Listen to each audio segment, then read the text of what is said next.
Good morning সকলকে। আজ আমরা নিয়ে এসেছি পিএসসি ক্লার্কশিপ ও ফুড অ্যাসাই one liner revision set history question. তো আগের দিন আমরা অনেকগুলো প্রশ্ন করেছিলাম, সেইভাবেই আমরা আজকেও শুরু করব। দেখো, কথা না বাড়িয়ে, যেহেতু আমাদের পরীক্ষার ডেট চলে এসছে, মার্চ 16 এবং 17 তারিখে এক্সাম হবে ফুড অ্যাসাই, সেইভাবে আমাদের প্রিপারেশান নিতে হবে। তো প্রথমে আমরা ইতিহাসের যা কোশ্চেন সেই প্রশ্নগুলো আমরা আগে কমপ্লিট করে নিব। দেখো, প্রথম প্রশ্নটি কি বলছে, চতুর্জাম কি? চতুর্জাম কি? জৈন ধর্মের পার্শ্বনাথের 4টি নীতিকে অহিংসা অর্থাৎ অহিংস, মিথ্যা কথা না বলা অর্থাৎ সত্য, চুরি না করা অর্থাৎ অস্তেয় এবং কোনো বস্তুর প্রতি মায়ার আবদ্ধ না হওয়া অর্থাৎ অপরিগ্রহ, এটাকে চতুর্জাম বলা হয়। ত্রিরত্ন কি? ত্রিরত্ন হচ্ছে জৈন ধর্মে সৎ বিশ্বাস, সৎ জ্ঞান এবং সৎ আচরণকে একত্রে ত্রিরত্ন বলা হয়। পরের প্রশ্ন বলছে, জৈন ধর্মে যারা কোনো গ্রন্থি বা বস্ত্র পরিধান করতেন না তাদের কি বলা হতো? দিগম্বর সম্প্রদায়। তো এই সম্প্রদায়ের যে নেতা ছিলেন তিনি হচ্ছে ভদ্রবাহু। জৈন ধর্মে যারা শ্বেত বস্ত্র পরতেন তাদের কি বলা হতো? শ্বেতাম্বর। এদের নেতৃত্ব দেন হচ্ছে স্থূলভদ্র। জৈনদের ধর্মগ্রন্থের নাম কি? অঙ্গ উপাঙ্গ। জৈন ধর্মগ্রন্থ কি ভাষায় লেখা? জৈন ধর্মগ্রন্থ অর্ধমাগধী বা প্রাকৃত ভাষায় লেখা। গৌতম বুদ্ধ কোথায় জন্মগ্রহণ করেন? গৌতম বুদ্ধ নেপালের তরাই অঞ্চলের কপিলবস্তু রাজ্যে লুম্বিনী গ্রামে 563 খ্রিস্টপূর্বাব্দে জন্মগ্রহণ করেন। তো ওয়ান লাইনের প্রশ্ন এটাই সুবিধা যে এক লাইনের মধ্যে অনেকগুলো প্রশ্ন উত্তর আমরা পেয়ে যাব। 563 খ্রিস্টপূর্বাব্দে মানে জন্মসালটা, আর হচ্ছে কোথায় জন্মগ্রহণ করে? লুম্বিনীতে, নেপালের তরাই অঞ্চলে, হ্যাঁ না। গৌতম বুদ্ধের স্ত্রীর নাম কি? যশোধরা। গৌতম বুদ্ধ কার কাছে বড় হন? তার মাসি গৌতমীর কাছে। গৌতম বুদ্ধের পুত্রের নাম কি? রাহুল। মহাবিনিষ্ক্রমণ কি? মহাবিনিষ্ক্রমণ হচ্ছে বৌদ্ধ শাস্ত্রে সন্ন্যাস ব্রত গ্রহণ করাকে বলা হয় মহাবিনিষ্ক্রমণ। গৌতম বুদ্ধ কত বছর বয়সে এবং কোথায় দিব্যজ্ঞান বা বোধি লাভ করে? 35 বছর বয়সে নিরঞ্জনা নদীর তীরে। গৌতম বুদ্ধ কত বছর বয়সে এবং কোথায় দেহত্যাগ করেন? 80 বছর বয়সে কুশীনগর 483 খ্রিস্টপূর্বাব্দ দেহত্যাগ করেন। বৌদ্ধের দেহত্যাগের ঘটনাকে কি বলা হয়? মহাপরিনির্বাণ বলা হয়। পরে বলছে, বৌদ্ধ ধর্মের ধর্মগ্রন্থের নাম কি? ত্রিপিটক, বিনয় পিটক, সূত্র পিটক, অভিধর্ম পিটক। এই 3টা পিটককে বলা হয় ত্রিপিটক। অষ্টাঙ্গিক মার্গ কি? আসক্তি বিনাশের জন্য বুদ্ধ অষ্টপথের কথা বলেছেন। এগুলি হচ্ছে সৎবাক্য, সৎ কার্য, সৎ জীবন, সৎ চেষ্টা, সৎ চিন্তা এবং সৎ চেতনা, সৎ সংকল্প ও সৎ দর্শন। তারপরে প্রশ্নটি বলছে, বুদ্ধদেব কোন ভাষায় তার উপদেশগুলি প্রচার করতেন? প্রাকৃত, পালি ভাষায় ছিল। তো এটা একটু কোশ্চেনটা মিস্টেক আছে মনে হচ্ছে, প্রাকৃত পালি ভাষায় ছিল। প্রথম বৌদ্ধ সঙ্গীতি কে আয়োজন করেন? অজাতশত্রু 483 খ্রিস্টপূর্বাব্দে রাজগৃহে। তৃতীয় বৌদ্ধ সঙ্গীতিকে আয়োজন করেন অশোক 251 খ্রিস্টপূর্বাব্দে পাটলিপুত্রে। চতুর্থ বৌদ্ধ সঙ্গীতি কোথায় অনুষ্ঠিত হয়েছিল? কুষাণরাজ কনিষ্কের সময় কাশ্মীরের কুন্দল বিহারে, কুন্দল গ্রাম আর কি। বুদ্ধের ঘোড়ার নাম কি ছিল? কণ্টক। বুদ্ধের যে সারথি তার নাম কি ছিল? ছন্না। চন্দ্রগুপ্ত মৌর্য কত খ্রিস্টপূর্বাব্দে মগধের সিংহাসনে বসেন? 321 খ্রিস্টপূর্বাব্দে। চন্দ্রগুপ্ত মৌর্য কাকে সিংহাসনচ্যুত করে মগধের সিংহাসনে বসেন? ধননন্দকে। মেগাস্থিনিস কার দূত ছিলেন? গ্রিক সেনাপতি সেলুকাসের দূত ছিলেন।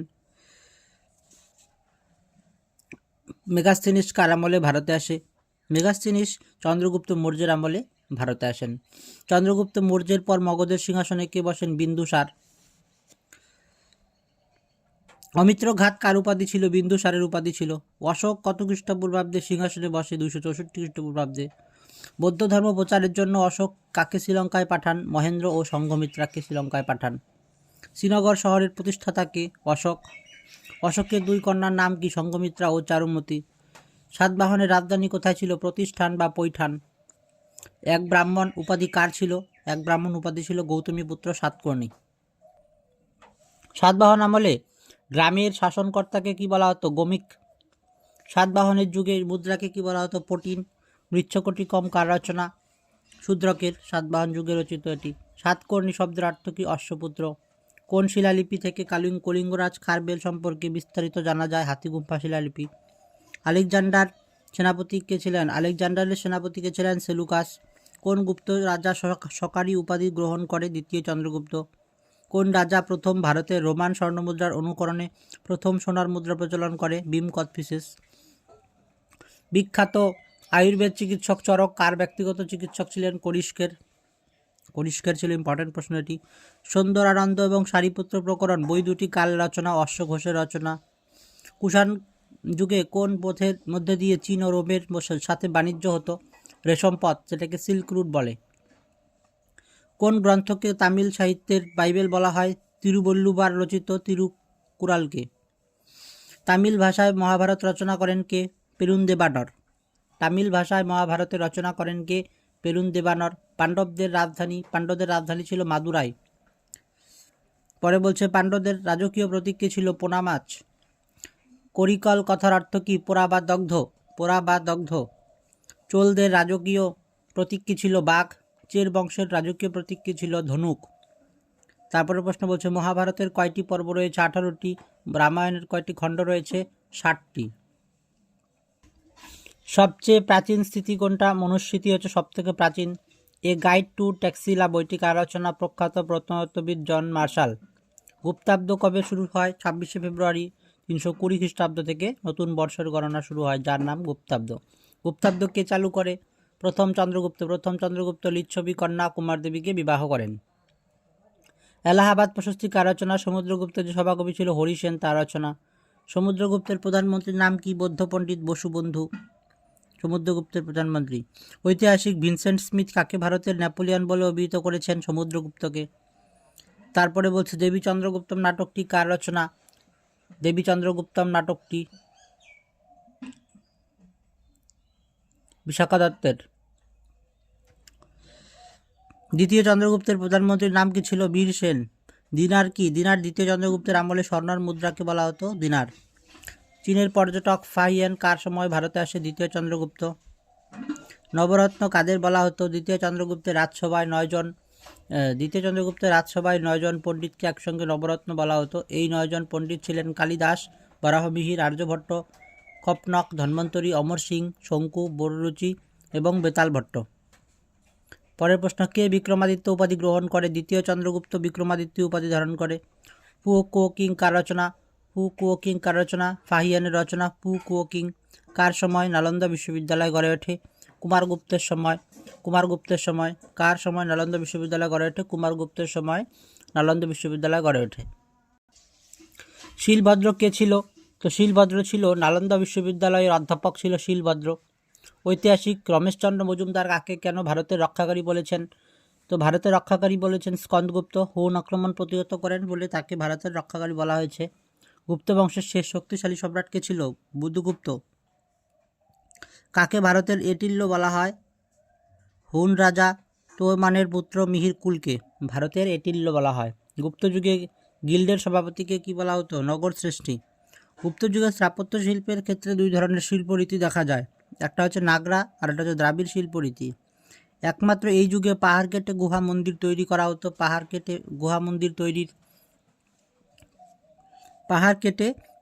মন্দির তৈরির উল্লেখযোগ্য নিদর্শন ছিল অজন্তা আর হচ্ছে এলোরা, যেটা মহারাষ্ট্রে আছে, আর বাঘ গুফা হচ্ছে মধ্যপ্রদেশ, উদয়গিরি হচ্ছে উড়িষ্যায়। পরের প্রশ্ন, গুপ্ত যুগের সরকারি ভাষা কি ছিল? খুব ইম্পর্টেন্ট প্রশ্ন, এটা ভিভিআই প্রশ্ন। গুপ্ত যুগের সরকারি ভাষা ছিল সংস্কৃত। সমুদ্রগুপ্তের সভাকবি কে ছিলেন? হরিসেন। মুদ্রা রাক্ষস ও দেবী চন্দ্রগুপ্তম নাটকটি কার রচনা? বিশাখা দত্তের। একটু আগে হয়েছে এই কোশ্চেনটি। মহাভাষ্য কার রচনা? পতঞ্জলি। পঞ্চতন্ত্র কার রচনা? বিষ্ণু শর্মা। গুপ্ত যুগের কোন জ্যোতির্বিদ প্রথম বলেন যে পৃথিবী সূর্যের চারদিকে নিজের অক্ষের উপর ঘোরে? আর্যভট্ট। পঞ্চসিদ্ধান্তিকা ও বৃহৎ জাতক গ্রন্থ দুটির রচয়িতাকে? বরাহমিহির। প্রথম চন্দ্রগুপ্ত প্রথম স্বর্ণ মুদ্রা প্রচলন করেন। দ্বিতীয় চন্দ্রগুপ্ত প্রথম রূপার মুদ্রা চালু করেন। প্রথম চন্দ্রগুপ্ত প্রথম স্বর্ণ মুদ্রা প্রচলন করেন। দ্বিতীয় চন্দ্রগুপ্ত প্রথম রূপার মুদ্রা চালু করেন। ইম্পর্টেন্ট। নরবর্ধনের রাজধানী কোথায় ছিল? থানেশ্বর। দ্বিতীয় পুলকেশী সভাকবি কে ছিলেন? পণ্ডিত রবিকীর্তি। তারপরে প্রশ্ন বলছে হর্ষবর্ধনের সভাকবি কে ছিল? বাণভট্ট। এইভাবে আমরা আজকের দিকে এই পর্যন্তই রইলো। পরের দিন আমরা বাকি কোশ্চেনগুলো নিয়ে আসবো। তোমাদের যদি ভিডিওগুলি ভালো লাগে অবশ্যই শেয়ার, লাইক এবং সাবস্ক্রাইব অবশ্যই করবে, এবং যারা যারা সাবস্ক্রাইব করেছো তাদেরকে অসংখ্য ধন্যবাদ। তো এইভাবে আমরা যতগুলো ইতিহাস, ভূগোল, তারপর বিজ্ঞানের প্রশ্ন, স্ট্যাটিক প্রশ্ন, অর্থনীতি এবং সংবিধান সম্পর্কে যা যা প্রশ্ন হবে সব আমরা রিভিশন এইভাবেই শেষ করব। ঠিক আছে, অসংখ্য ধন্যবাদ সকলকে।